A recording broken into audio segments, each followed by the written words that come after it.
Today on the channel, I'll be talking about Google's new investment strategy tool. Hey, Ed here from 10,000 Foot View, and I've got another Google Ads quick tip for you today. Just before I jump in, a reminder to please like our content and subscribe to the channel. We post about Google Ads at least once every week. Okay, so today, as I mentioned, I'm going to be having a look at Google's new investment strategy tool. I'm not seeing this in all accounts yet, so I presume it's in beta still, although I don't see a beta flag in this account.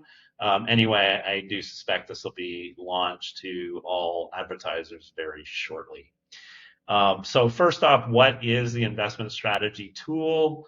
It is basically a forecasting tool where you can do scenarios. So if you were to spend more money, where would Google recommend you put that money in terms of which campaigns, and what would the expected result be in terms of extra conversions, for example. We already have a tool like this called Performance Planner that's been around for a couple of years. And the differences between these two tools are basically the scope. And that is Performance Planner is a long-term planning tool. Typically, you're looking at like next month, next quarter, next year.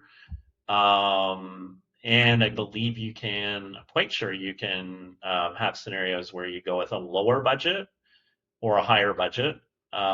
Whereas the investment strategy tool scope is based for like what's going to happen next week or the next couple of weeks. So it's a short-term projection tool. And the other important aspect of this, you can only add budget. There's no way to run a scenario where you decrease your budget. I don't like that, Google. I mean, I think you guys really should allow us the flexibility to lower budget because, I mean, let's get real. Sometimes you want to lower your budget and you want to know what the impact's going to be to your weekly conversions. So it's a little bit self-serving for Google only to give you a projection when you add more budget. Honestly, I don't like it, but it is what it is.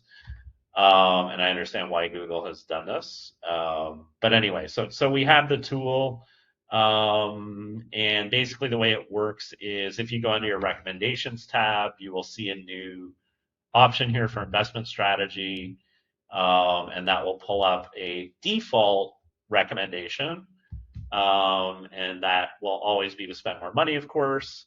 And it's broken out by weekly cost, and then it'll tell you how many more conversions you can expect.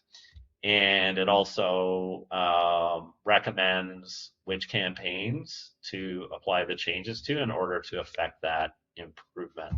So it is kind of nice that it gives you, say you're running 10 campaigns, it says, well, this is where if you invest more into these 4 campaigns or these 6 campaigns, that's going to get you the best return.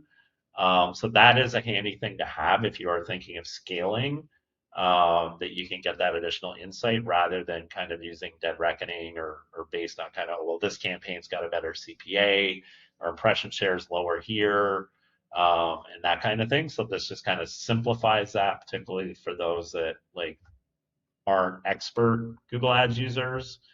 And so how to use the tool, basically, you have a few things you can toggle here. So you can change the campaign metric, right? You want more clicks, you want more conversions, you want more conversion value. And then you can adjust either the weekly cost or the additional conversions. Obviously, this KPI changes based on the selection tool. But let's just say we wanted to generate 13 more conversions per week, then that would require an additional investment of 2.62K, and then we could go ahead and directly apply this. So it is quick and easy to use. How accurate it is, always hard to say. I can say, I haven't used this tool yet, but I can say with Performance Planner, it's usually accurate to within 10 or 20%. Of course, it looks at larger data sets and longer projection times, so I expect the accuracy there will be better. This being a much shorter run, I expect the accuracy will not be nearly as accurate or as good. But it's an interesting tool. I do wish that Google would allow you to run scenarios with less budget or lower conversions. It's not necessarily a bad thing, Google, for advertisers to spend less at times. There could be a period of time when they have less resources to deliver their service, which has nothing to do with them trying to be cheaper or steal money from Google. And there could be times in business they're just pressed and they have to lower their budget, right? So you should provide tools that work in both scenarios. Anyway, that aside, I do like the tool. I think it's good. It could use some improving. But overall, I like it. I just hope that Google is not going to start popping this up everywhere in the interface to get us to spend more money because we get prompted for that enough already. Anyway, I hope you found this video useful. That's it for me for today, and I will see you next time.